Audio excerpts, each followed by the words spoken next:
Hi guys, welcome back to C-Squad Cinema, a compendium for physical media, film reviews, rambles, and other nerdy movie talk. Well, if you can believe it, November is already coming to an end. Is it just me, or did that month go by really fast? But before we segue into December and the holiday season, I thought we'd get in one more review for Noir-Vember. Today, we're going to be talking about 1961's Blast of Silence. And if you've never heard of Blast of Silence, I won't blame you. But let me tell you, you're missing out on a really special film. So if Martin Scorsese and Jean-Pierre Melville came together to create a movie, Blast of Silence would probably be it. Not only is this a really cool noir film that's in black and white, but it also has the distinction of being a pretty dang good gangster film also. Now, this is directed by Alan Barron, who also has the starring role as Frankie Bono. Alan Barron originally was not going to star in the lead role, but this was a very low-budget movie, even for its time. But what you get here is this really unique fusion between film noir and gangster movie that was shot on location in New York City. And the premise here is classic gangster. You've got Alan Barron starring as Frankie Bono, a hitman for the mob, and he comes into New York City to make a hit. That's pretty much it. That's the movie. But it goes a lot further than you might think. Just like any classic noir, Frankie's character is narrating almost the entire film. You hear this constant internal monologue from him as he travels about New York City, tailing his target, trying to learn his schedule and his move so he can find the most opportune time to make the hit. Now, the narration here was actually provided by Lionel Stander, who is a much older actor. Think of something like the narration in A Christmas Story. While we're following Ralphie as a child, we have Gene Shepard providing the voice of Ralphie as an adult. You kind of get a little bit of that feel here, too.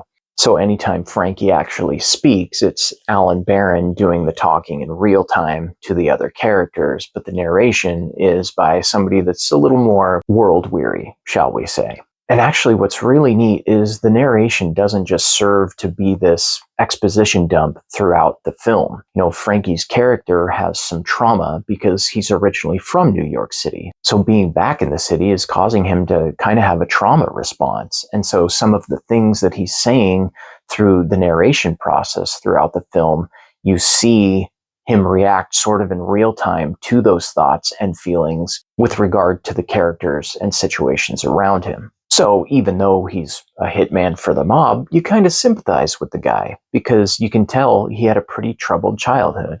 And I think the performance from Alan Barron is actually really good. It's a really understated performance. And there's a couple of scenes here, one where he's at a party and another where he's trying to have an interaction with a girl. And you can just see the social awkwardness kind of take hold because he clearly has some kind of abandonment issue or feelings of neglect from his past life. Alan Barron does a really good job portraying the emotions of somebody who's clearly experienced trauma, and you see it play out over the context of him trying to follow around his mark so he can complete his job. Now, for those that are a little bit cautious about movies that have a narration running through the entire thing, I would urge you to give this one a shot. For not being a very experienced actor, I think Alan Barron does a really nice job in this role while also having directing duties behind the camera. And what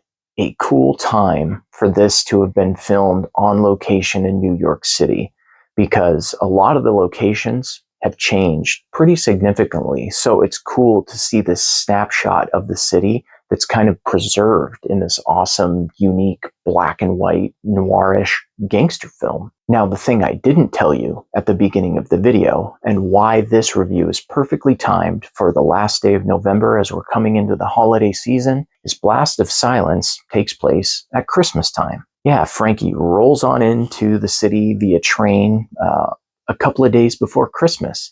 And then it takes place over Christmas Eve, Christmas Day, and a few days after Christmas. Basically, through a course of events that I will leave you to discover, he's given a time limit of New Year's Eve under which he has to carry out this hit. You know, it's a really fun ride as he meets a few people, some that he's known for a long time, some that he's just being introduced to, while grappling with trying to carry out a mission that's harder than you think, because his target has a lot of bodyguards a lot of the time. And so it's trying to find that perfect moment to isolate him. And in between those moments, he's got a lot of downtime. And so he has time to go to a Christmas Eve party and even have Christmas dinner with a friend, and also hit a nightclub and walk around Rockefeller Center. So you get to see what the Christmas tree from 1961 looked like in Rockefeller Center in New York City. It's a really cool movie. So without spoiling too much, I urge you to go watch this. This is a quick, efficient film at 77 minutes. It's got a lot to offer for noir enthusiasts and gangster movie enthusiasts. You know, Martin Scorsese has actually commented about this movie a lot throughout his career. He calls it one of the quintessential New York movies. And that's very true, because you can see all kinds of elements from this film that have inspired Martin Scorsese's career as well. There's a lot of surprises in here. Take a trip back to New York City, 1961, Christmas time, and experience it with Blast of Silence, a really unique noir gangster movie. So unfortunately, there's no 4K release for this film yet, but obviously, this is Criterion. They do a good job with film restoration. So this Blu-ray is really immaculate picture quality. That should come as no surprise. Criterion is known for doing some very good restorations of older films, and Blast of Silence looks great for its age. This is a really clean print. There's not a whole lot of damage that's visible throughout the film, and the contrast looks pretty great. You know, black and white movies are highly underrated, even in this day and age, because I think the contrast and the depth of scenes can look very, very cool in black and white, and Blast of Silence is a good example of that, especially because of the palette that it plays with, visiting so many locations in New York City. You know, this wasn't shot on a soundstage, so it has a really authentic look, and I just think, you know, this film can't be beat for how unique it is, in that it holds a place in two very well-established genres. So you owe it to yourself, before Noir-Vember ends, check out Blast of Silence. And if you don't get a chance, well, it's perfect for the holiday season as well. So do yourself a favor, travel back in time, Christmas time, New York City, 1961, with Blast of Silence, a really great gangster noir crossover film for the end of Noirvember. So that's it for today. Let's see what the holiday season has in store. I'm going to play some catch up with filling you guys in on all the things I picked up in the month of November and my thoughts on some of those releases like Terminator and North by Northwest. So stay tuned for more. So this has been C Squad Cinema, and I'll see you next time.